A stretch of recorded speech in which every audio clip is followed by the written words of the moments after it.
So I want to thank everyone for joining today's session, and I'm going to pull up our slides so we can get into what we've got prepared for you today. It's a lot of fun, exciting stuff. Okay, so I want to thank you all for joining July's edition of our Experts and Insights series. Today's program is titled The Transformative Power of Daily Photo Practice. We have a lot of exciting things, like I just said, for you today. First, we're going to hear from an expert in the field, and then a senior planet trainer, Saley Martinez, is going to facilitate a Q&A for our presenter. And then Saley is going to do a short tech demo on Instagram photos and hashtags, where you're going to learn how to edit and share your photos. We'll then close by asking for your insights both on this program and on Instagram photos and hashtags. Lastly, we'll be hosting a couple of follow-up sessions next week, so be sure to look out for those. First, we'll continue this conversation next Wednesday in our Wellness Wednesday session. And then on Thursday and Friday, we're offering 2 in-depth programs on Instagram Reels, posts, and stories. You don't want to miss out on those. So those links should be dropped in the chat right now. We'll share more details about those later in the session, but look out for those links now and grab them while you can.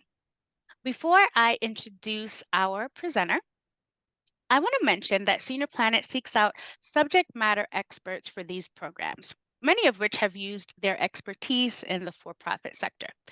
We're thrilled to have Mary Jo Hoffman with us here today, and she's got a lot of fantastic information to share with you. But we do want to note that as a nonprofit, Oats and Senior Planet does not endorse any particular platforms or products. So with that, I'd like to introduce Mary Jo Hoffman. Mary Jo is an artist and photographer known for her project Still, where she daily arranges and photographs natural objects on a white background. And this practice, shared on her blog and Instagram with over 37,000 followers, has revealed deep revelations about interconnectedness and place. A former aeronautical engineer, Hoffman began Still in 2012 during a 6-month sabbatical in southern France with her husband, Steve, and their 2 school-age kids. Originally a 1-year project, it has continued for over a decade, culminating in her book, Still, The Art of Noticing, published on May 1st, 2024, featuring 275 of her photographs. Her husband, Steve, also wrote a memoir of their time in France, and that book is titled A Season for That, Lost and Found in the Other Southern France. And that's been available worldwide since July 9th of this year. So without further ado, please join me in welcoming Mary. Thank you. You want me to, oh, hi, everybody. There I am. As stated, I'm Mary Jo Hoffman. I'm talking to you from Shoreview or Minneapolis, Minnesota. And I'm going to share my screen and we'll get right into it. Share. And let me go full screen on PowerPoint. There we go. So I'm going to talk about the transformative power of a daily photo practice.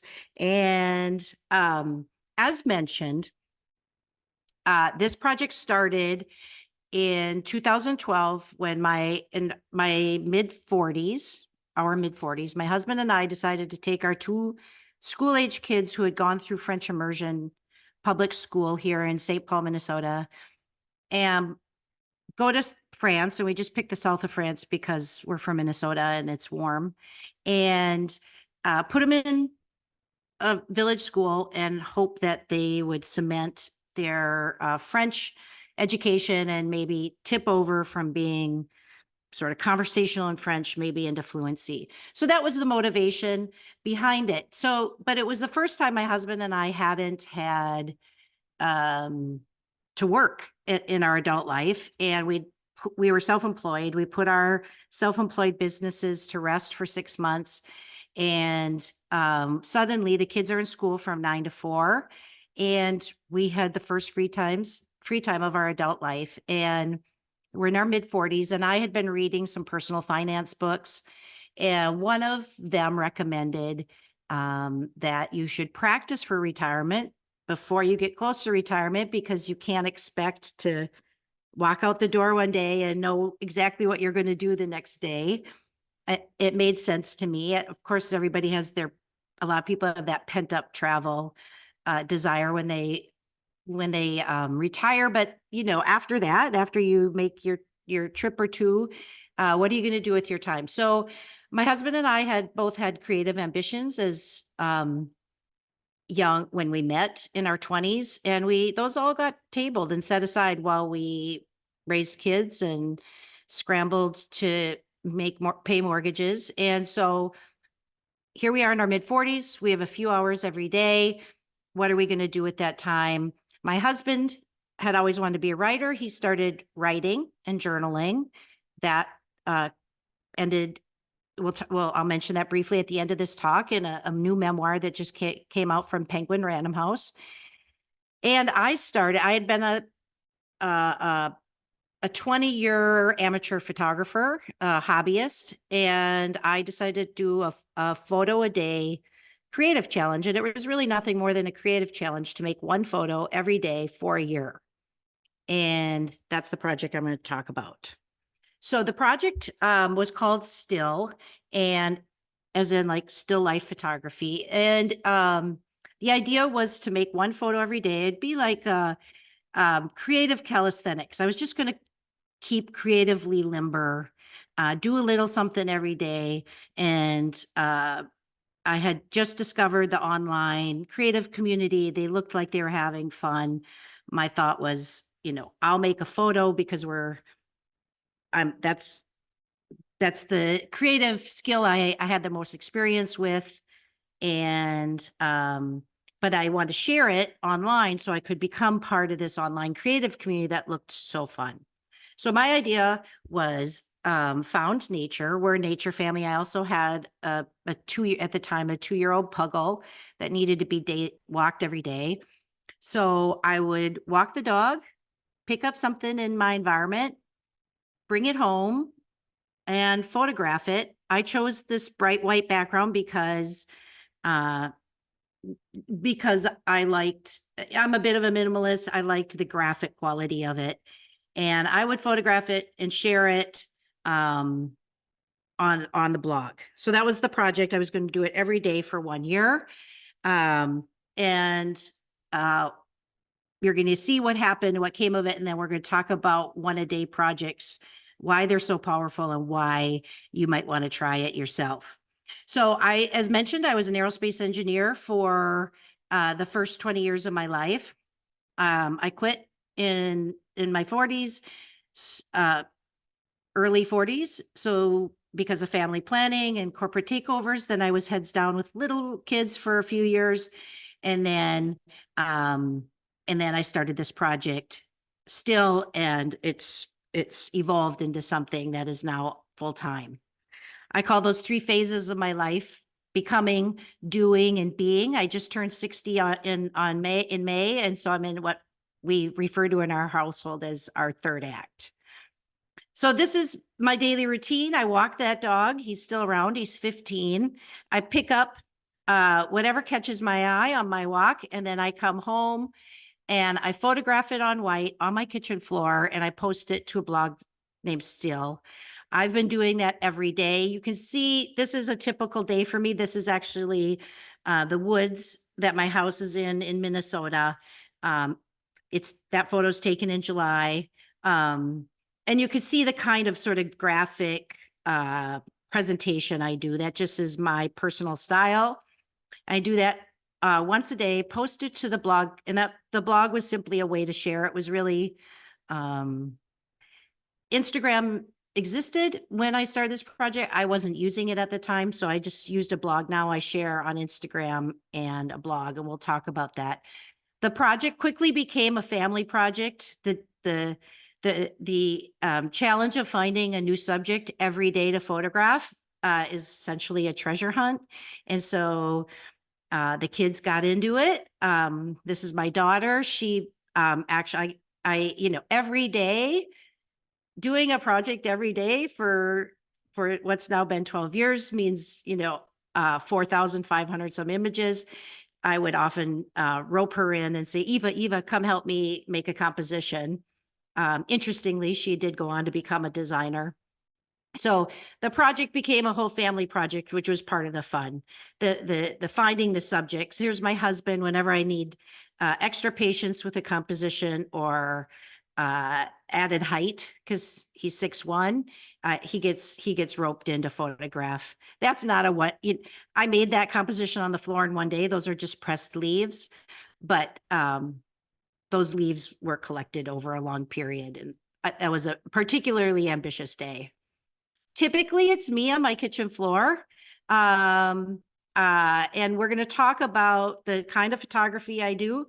I do something called flat lay, and it's either one of two compositions where I'm working on the kitchen floor on a white poster board you see there, shooting straight down onto the composition, or on the left, I'm shooting in what's called profile or hero shot, just a 90-degree portrait.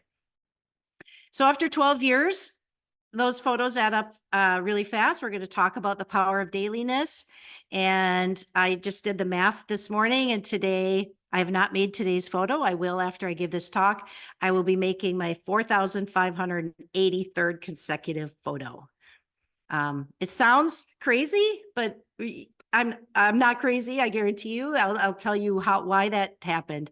Over the years, it's been 12 and a half years. I did a collaboration with Target Corporation. They put my images on bedding. I did a collaboration with West Elm. They put my images in these acrylic shadow boxes, which were a really cool product.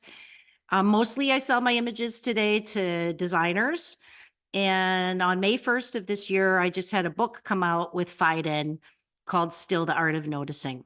And it's been wildly successful. So it's currently sold out worldwide.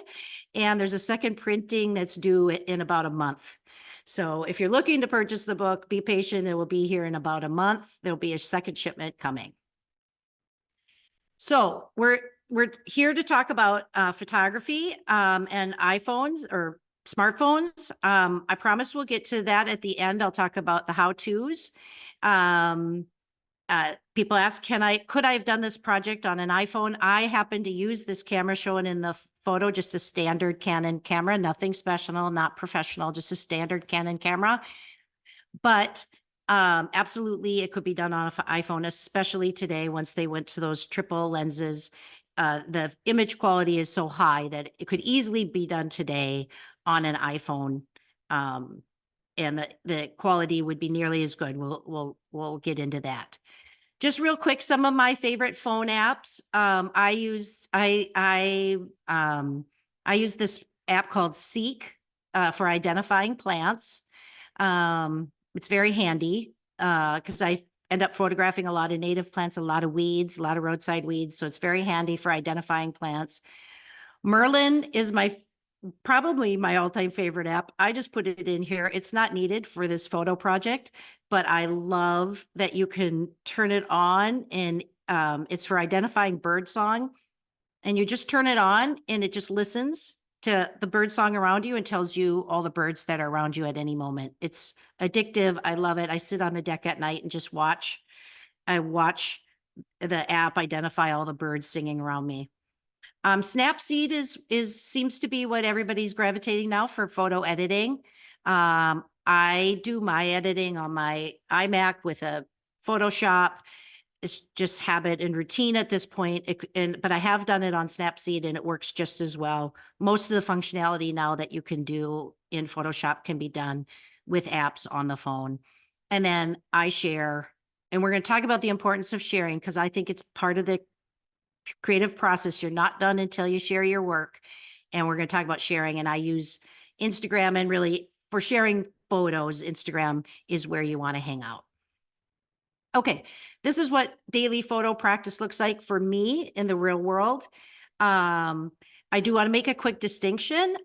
There's what I call taking photos and making photos. A lot of people who are photographers are they're taking photos and that they're waiting for that moment, waiting for the light, waiting for the decisive moment, um, capturing an instance, that might be emotional or important or historical or whatever.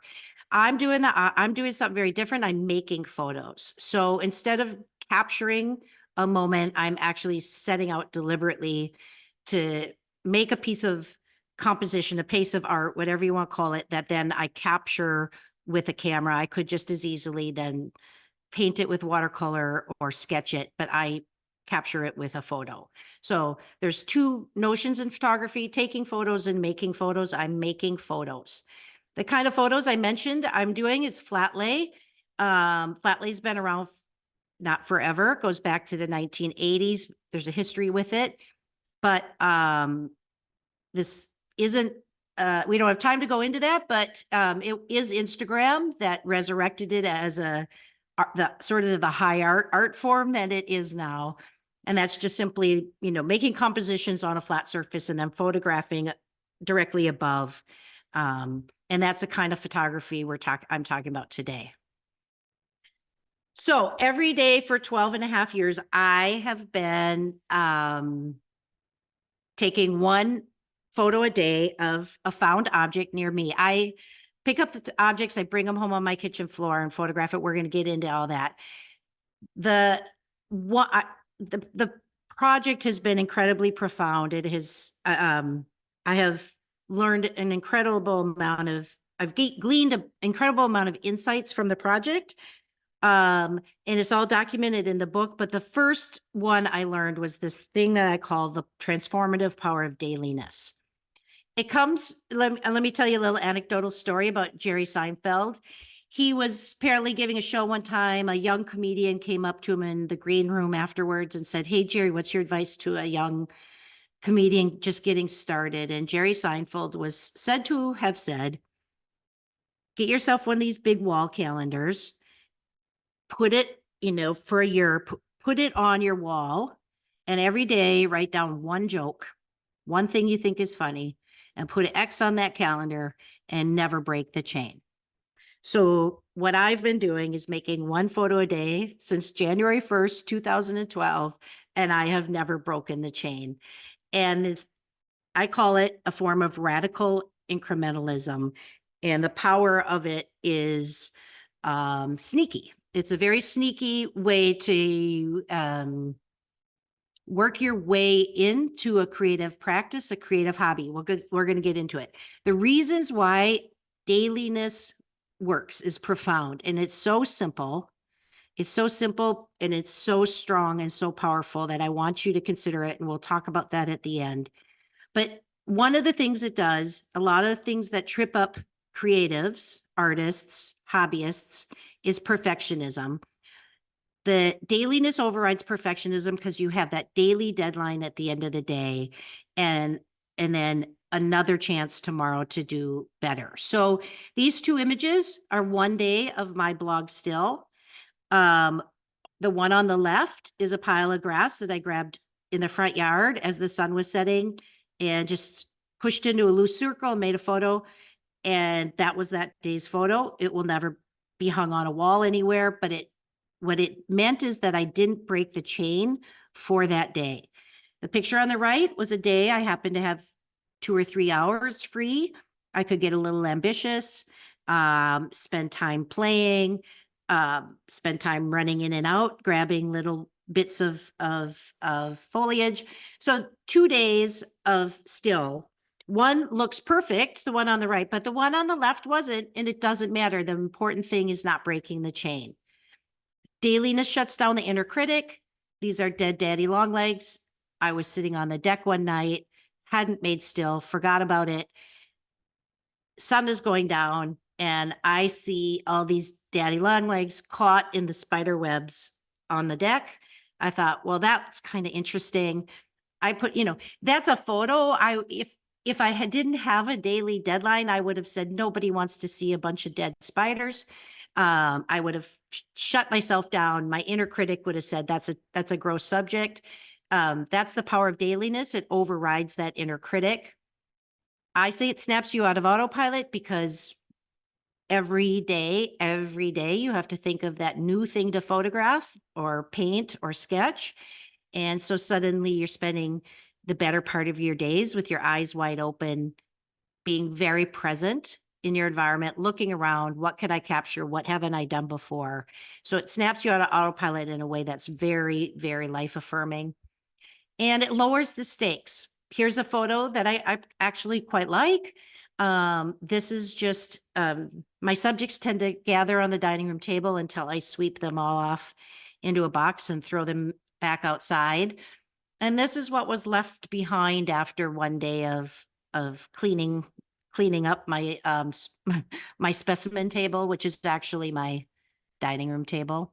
Um, so it's just the debris left behind. It's soft and sweet, and I kind of like it. And it's an example of this is just the debris, and yet that was my still blog photo for the day. And what happens is often you're surprised. You know, you publish it, you post it, you share it on social media or Facebook or wherever, and then you go back and look at it and you think, huh, that's a nice little composition.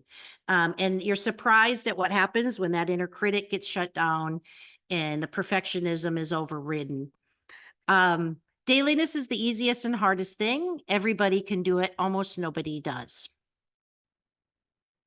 And this is why it's so powerful. It makes the process more sacred than the results. And what do I mean by that? I call it a sneaky superpower. It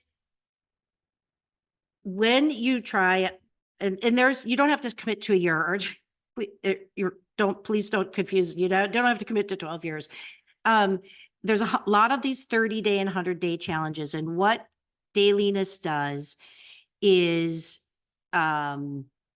it's a commitment to the process. So you're just committing to not breaking the chain, and it takes all the pressure off the results. So when you start the project, all the focus is on not breaking that chain. And it's amazing how much freedom that gives you then to be creative, to be experimental. As long as you're not breaking the chain, you're successful. And what happens is art gets made, good photos get made. The products happen, but they happen as a result of your commitment to the process, not the pressure you put on yourself to be an artist or a photographer. So it's very sneaky. It shifts your focus and your commitment so that all of those standard roadblocks to creativity get overridden. And it's small, it's small. It's a small commitment every day. And I think as I said, it adds up very quickly. And in this way, small is big.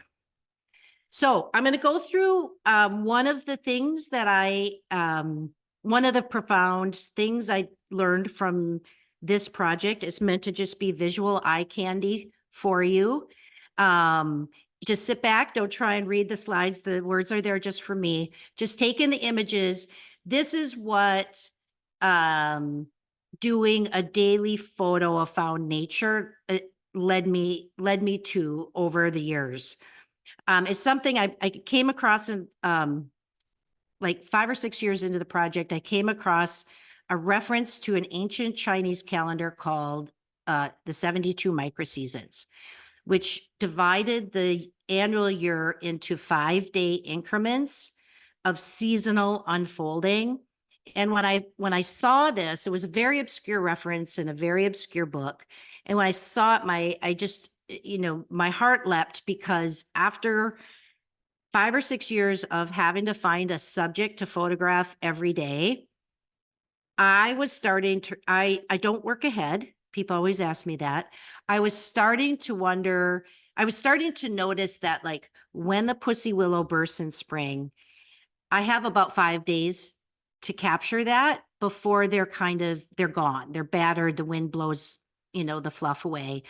And then right after the pussy willow, it's always the maple blossoms. And once the maple blossoms bloom, I have about 5 days to capture them before they're done. And then it's the willow catkins. So I was starting to notice that every time there was a change, it was about 5 days I had to capture them before they were gone for the rest of the year.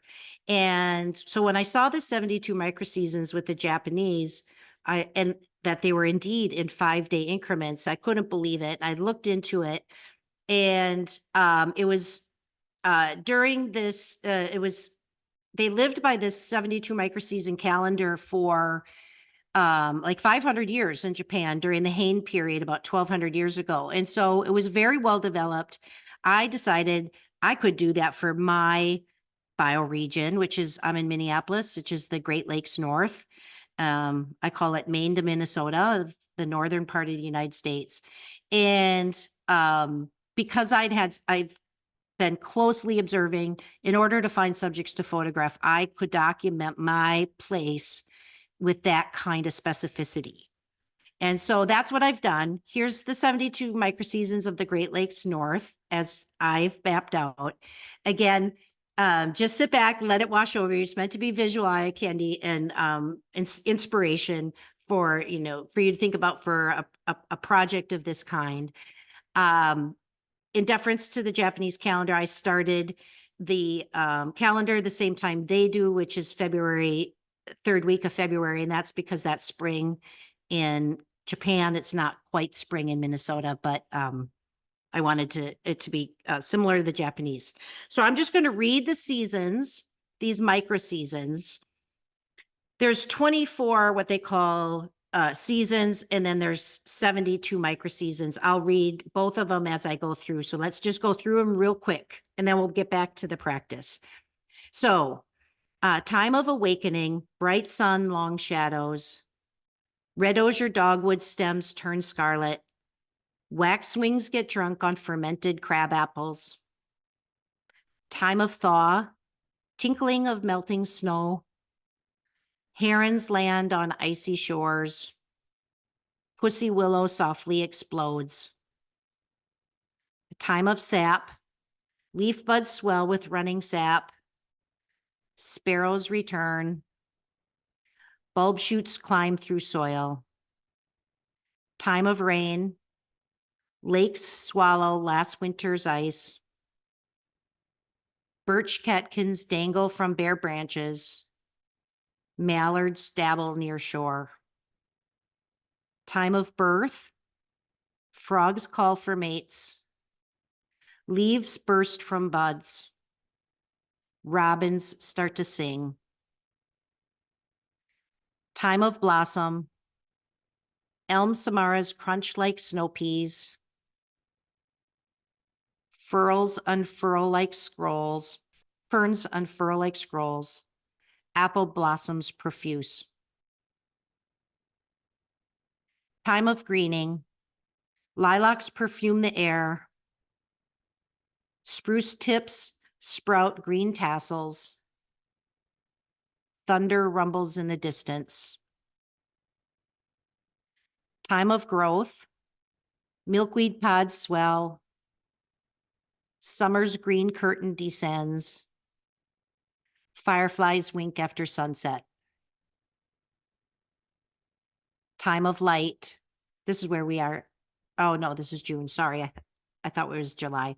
Time of light is right around the solstice, time of light. Meadows turn bright with wildflowers, musk thistles nod on hillsides, dragonflies patrol the marshes. Time of heat, painted turtles bask on logs, blueberries fatten, cricket choruses throb at twilight. Time of indolence, bass fin in the shade of lily pads, lazy breezes sweep over cattails, Queen Anne's lace stands tall along roadsides. Time of ripening, air hangs heavy and hot, flower heads turn to seed heads, blue jays molt. Time of tall grasses, prairie grasses bow to weight of seed heads, bumblebees sip from cone flowers, acorns bounce on rooftops. Time of color, green apples blush red, Morning dew glistens. Sumacs burst into flame. Time of harvest. Wild rice scatters in canoe bottoms. Smell of wood smoke and fallen leaves. Squirrels cache nuts. Time of migration. Sunflowers wilt and die. Colors drain from leaves. Wood ducks binge on acorn mast. Time of frost. Morning frost nips. Leaves let go. Lichens on bare branches. Time of gray skies. Bucks chase does. Goose draw V's across the sky. Clouds drift over frozen ponds. Time of snow. Barred owls call into the night. Snow that lasts until spring. Black branches against white skies. Time of ice. Fish swim below the ice. Prairie stems poke through snow. Woodpeckers hammer for grubs. Time of darkness. Darkness falls early. Lakes boom with expansion cracks. Turkeys snack on seed heads. Time of stillness. Cattails bent to the weight of snow. Nightwood striped with moon shadows. Ice crystals grow on window panes. Time of bitter winds. Wind whips across frozen lakes. Oak leaves rattle in the wind. Trees pop from freezing sap. Time of hunger. Coyotes hunt the marshes. Rime ice sugarcoats everything. Dry snow squeaks underfoot. And that's the end of the 72 microseasons. So I just wanted to share that was one of, this power, the power of dailiness, why it works, how it works, but also the profound learnings I got about being that attentive to environment. And that was one of the insights that came out. I wanted to share that with you. So now we're going to look at what it looks like to have a daily practice like that. My daily practice, and again, this is for photography, but it could be for watercolors, learning guitar, learning to cook. It could be for anything like this. My practice, and one of the reasons I've been able to keep doing it for 12 and a half years is that I can break it into 5 little steps that each can be done in tiny increments throughout the day. So at some time, like I mentioned, I don't work ahead. The first step obviously is to gather my subject. I do a surprising amount of gathering on the roadsides. My car often looks like this, but I will gather from anywhere, parking lot edges, roadsides, or when I'm out walking the dog, it doesn't matter. I'm just on high alert looking for something to photograph. And I found that living in that state of being in that hyper vigilant state of being in really aware of my surrounding is kind of like a mindfulness practice that is just a really nice way to live in the world. So sometime in the early morning, I will gather a subject and then usually bring it home and put it on the kitchen counter. At some point, I will start thinking about how I want to arrange that composition, photograph the subject, whether just a hero shot or make a composition. I save the days of making complicated compositions for days where I actually have free time. If I'm busy that day, often the composition is just a simple hero shot or portrait.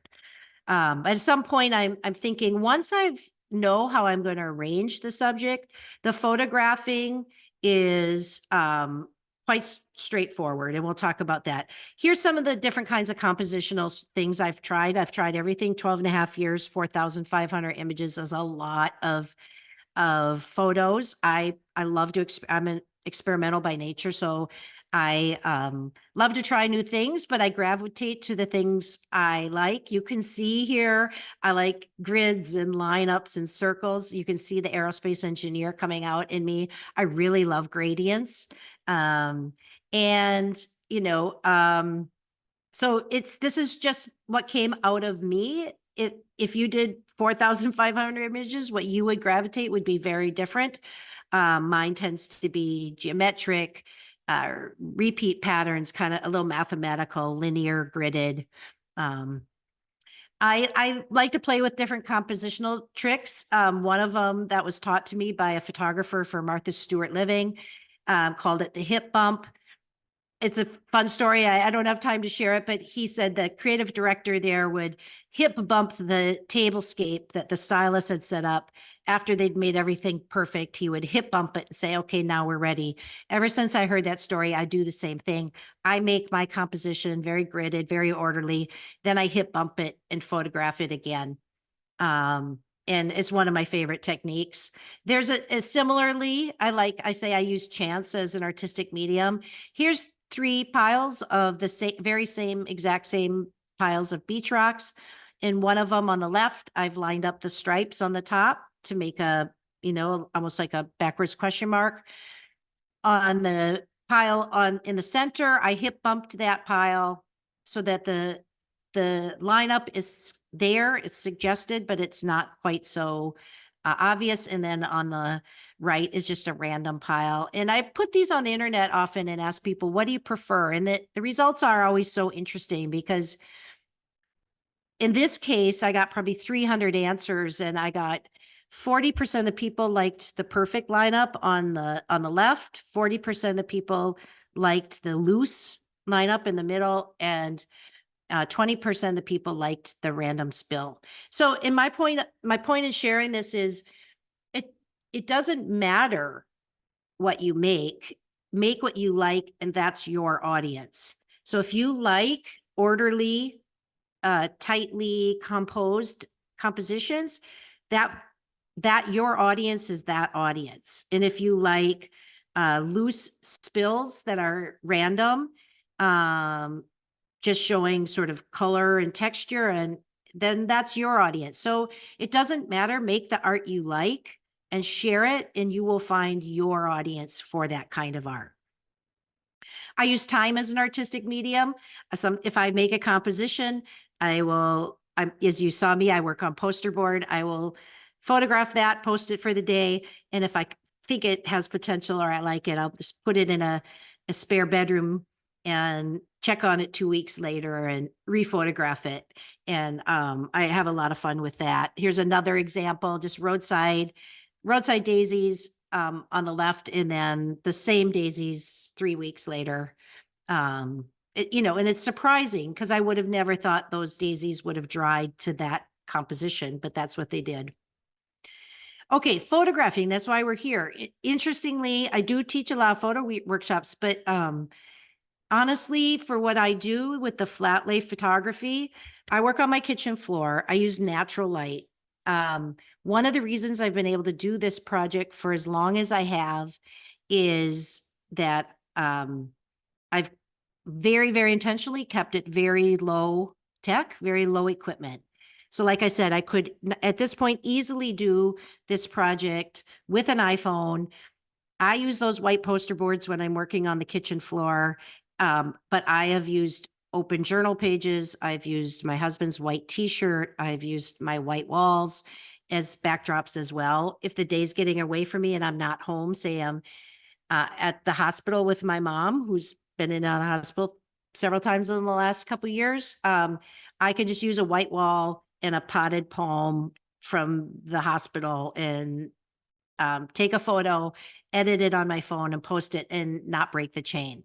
So that's how I can say I've been doing this for 12 and a half years and I haven't broken the chain. I use these poster boards, the camera. The one thing that with an iPhone, it doesn't matter, you're hand holding, but one of the best purchases I ever made is this little $100 joystick at the top that lets me turn my camera 90 degrees. And then that soft screen you see there, it's called a diffuser. They cost $50. And that just, my personal style is kind of soft shadows. And so that just on days that are bright sun, it lets me soften the shadows a little bit.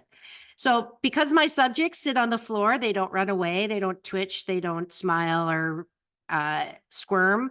My photographing only takes a few minutes. I set up my camera, I make my composition, I set up the camera, and I shoot, a half dozen just so I have a few choices when I go to edit, and I pick the one that's in, the best lighting and best lighting, or the sharpest the best in focus, and that's it. So the photographing, for those of you who are photographers not using an iPhone, I shoot f/22 because I can, because I don't need f/22 for a flat subject, but the longer exposure on the subject gives a little bit of softness, I feel, to the final image. And because I'm photographing nature, I want there to be a certain amount of softness. Anyways, I use f/22 plus 1 or 2 on the exposure, and I do the rest of it in editing in Photoshop. Very straightforward on the photography. Again,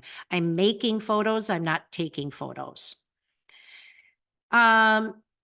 Sometime before the end of the evening, before bedtime, I will edit the photo. Often it will be when my husband's cooking dinner. I will be editing photos, like a light subject on a dark background is easy. So like the photo on the left, when there's a lot of contrast, they get very easy to do what I'm doing. But doing like a white subject on a white background gets very hard. And that took kind of years of practice. And here's an example of one that took years of practice of editing, because to edit that photo on the right without losing all of those little downy feathers at the base of the shaft, that was tricky. That's hard. But anyways, it came with practice. Again, we're going to talk now about flat lay and backlighting, and then we're going to talk about iPhone versus a standard DSLR. I shoot one of two ways: laying flat on the kitchen floor or slightly backlit, as you see those exact same dried tulips propped up in front of my window with a diffuser. So I have a soft backlighting. Here's the same photo edited twice, and you can take a moment and look at it. It's the exact same tulips, compositionally more or less the same. But look at the yellow stamen on the flat lay versus the yellow stamen on the back leg. You see, if you look closely, you start to see a difference. And, the point here again is it doesn't matter. There's not a better or worse. It's just slightly different. And whatever you like, and it doesn't matter. So these are just two ways to photograph a subject. There's no right or wrong. Can I do this on my iPhone? Absolutely. I'm going to give you a quick demo here. Here's me photographing an orchid that I was given as a gift on the kitchen floor. One of them's in my DSLR camera. The other one is with my iPhone, and shown before I edit it. So that's how you see it. It comes out, the phone meters the white background as a light gray. After editing, okay, so the one I should have switched, I switched them around, but the one on the left is now the iPhone photo edited on the iPhone. And the one on the right is my Canon camera edited using Photoshop.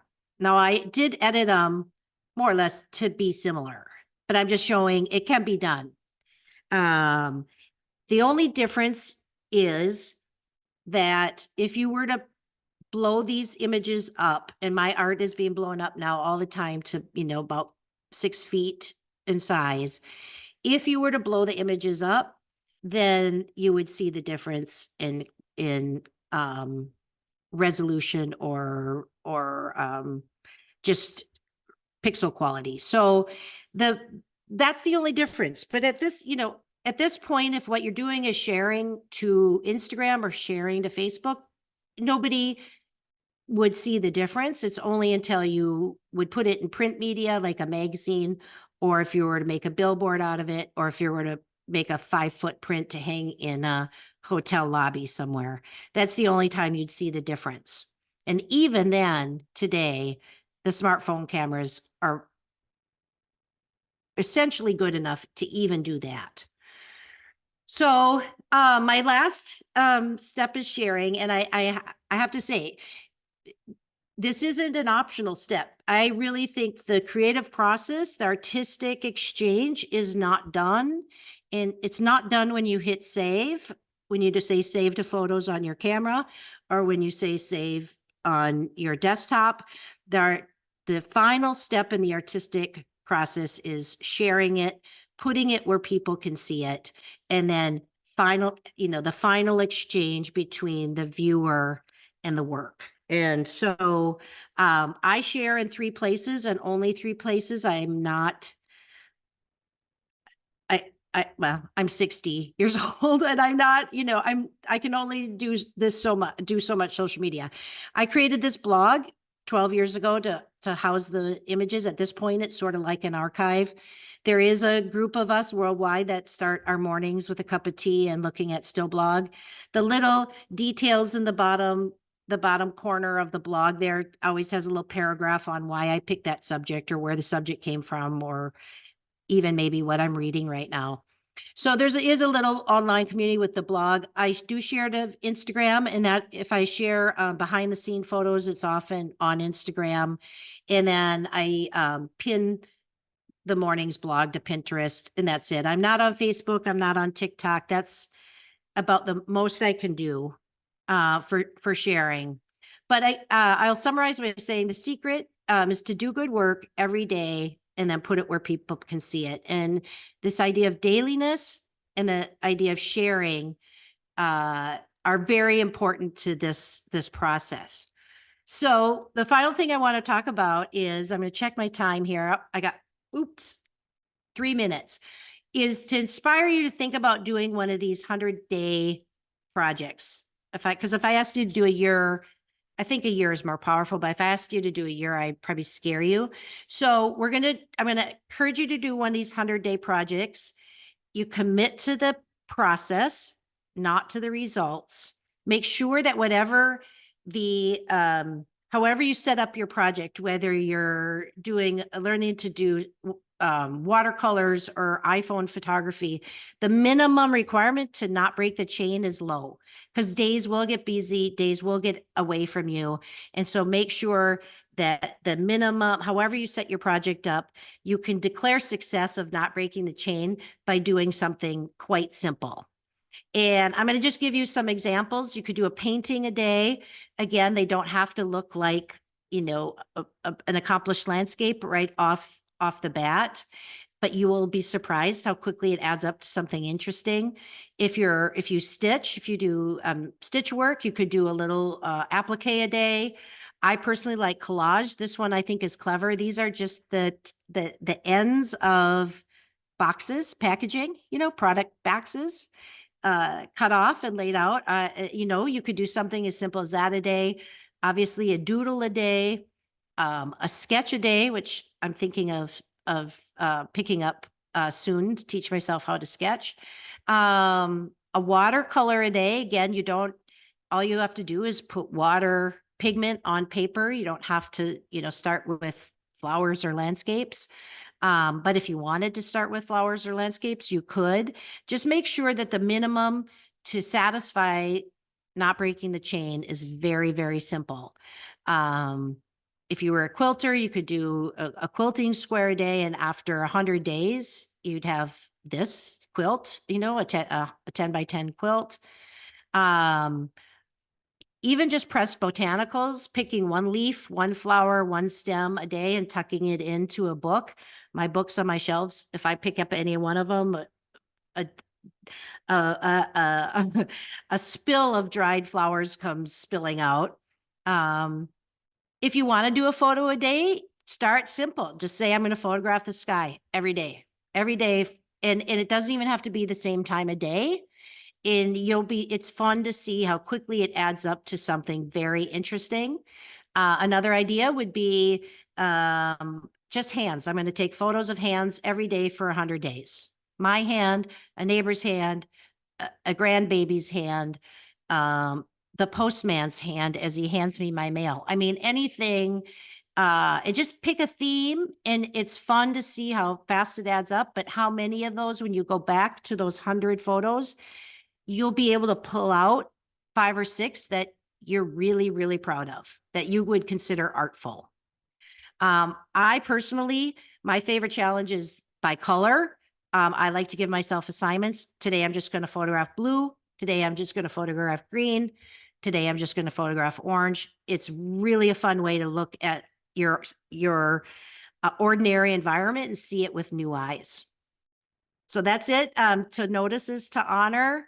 As mentioned, I have a book out called Still the Art of Noticing. If you can't find it on Amazon, be patient. Its second printing is arriving in a month. And my husband has a book out about that same trip to Southern France. And it's called The Season for That. Okay, questions. I feel I went 3 minutes longer than I wanted to. Thank you so much, Mary Jo. I don't know about everybody else, but I'm definitely feeling inspired. So thank you so much. We have some questions here from the group. So first is from Susan, and Susan is asking, was it difficult to find subjects during the snowy winter in Minnesota, and much less deal with the cold? Yes. I was so naive. I started January 1st, 2012 in a nature photo challenge in Minnesota. It's really in hindsight. I mean, I'm a native Minnesotan.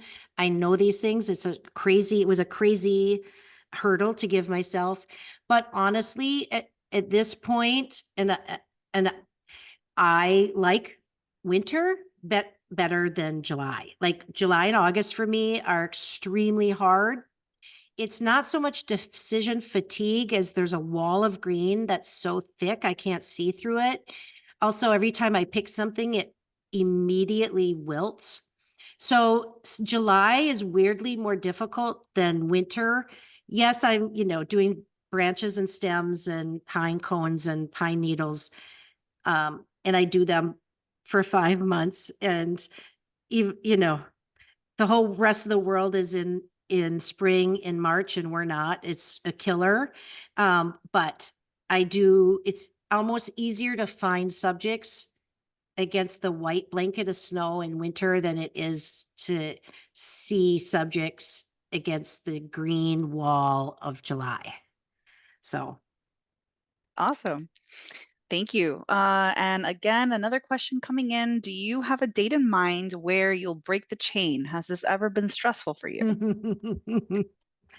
That's a really good question. I thought, because I just published a book, it came out May 1st. Okay. That's a milestone. It's a commemoration of the project. If I'm going to break the chain, that's when this year would be, as good as any. But honestly, what I mentioned very quickly, because I didn't have time, is that this became a mindfulness practice. Living in this heightened state of attentiveness in order to find a subject every day puts me in the present for at least 5, 10 minutes, 15 minutes every day in a way that I've never found anything else to do. And so honestly, I don't intend to quit. Will I allow myself to break the chain? I don't know. Honestly, it's like a running practice. It's easier just to do it every day than to stop and start. And so I don't really intend to break the chain. If something really horrible happens, if God forbid, knock on wood, a health crisis or something, that's a different story. But barring that, I don't intend to. It's too life affirming. Awesome. Yeah, no, definitely. If I had that going on, I wouldn't give it up either. Another question from Raymond. What advice would you give to 14-year-olds who would like to try this, gals who are very busy with school and other activities? Awesome. I love that question. First of all, so many photos sent to me by people who've bought my book and then are doing these daily projects with their kids. In most cases, grandkids, because my followers are mostly my demographic. So it's grandkids. And it's just heartwarming. I would say, again, I know how busy 14-year-olds, I had one, I had a couple. It would be to, no matter what the project, whether it's learning guitar or learning to sketch or doing photography, just set it up so that it can be done in small increments throughout the day. And that also that the smallest increment to not break the chain. So a friend of mine just started this with her piano students. And if they just play chords on the tabletop, like air chords, whatever, um, the equivalent of air guitar, air piano, she lets them, check the box and say that they didn't break the chain. So that's the key, I think, is just commit to 100 days, pick a subject that's already part of your life. Don't make it complicated. I happen to be out walking the dog on trails every day, but if your day is spent running from school to gymnastics to piano, then, photograph the color blue every day for 100 days. You know what I mean? Or interesting license plates or interesting bumper stickers or you know what I mean? Something that's already part of your day. Definitely. And the last one on here from Gina. She would love to know who inspires you or what artists or photographers or makers or creatives do you adore? Oh, that's a good question. So my original inspiration for this project was a photographer called Karl Blasfeld, Blossfeldt, German. And if you look at his work, you'll see, but he was photographing 100 years ago. And it's amazing how good it is, given the technology he was working with. I love his work, and that's what inspired mine. Today, it's interesting because people say, like, Andrew Goldsworthy, super famous nature. What is he called? Land artist, I guess. My work sometimes can look like his. And so, what I found is after I got into it and started finding my own voice, that I actually stopped looking at any artists that were too similar to what I did because it was just too hard not to just even subconsciously migrate towards their work, their look. And I wanted to find my own voice. So I look lateral at I look at sculpture. I look at jewelry artists if I need inspiration. I don't look at people doing anything exactly like I do because it's too hard to just not migrate towards their style. Awesome. Thank you so much. And we are at time for questions. The chat is buzzing with questions for you, Mary Jo. So we're going to move in here into the tech demo portion of this.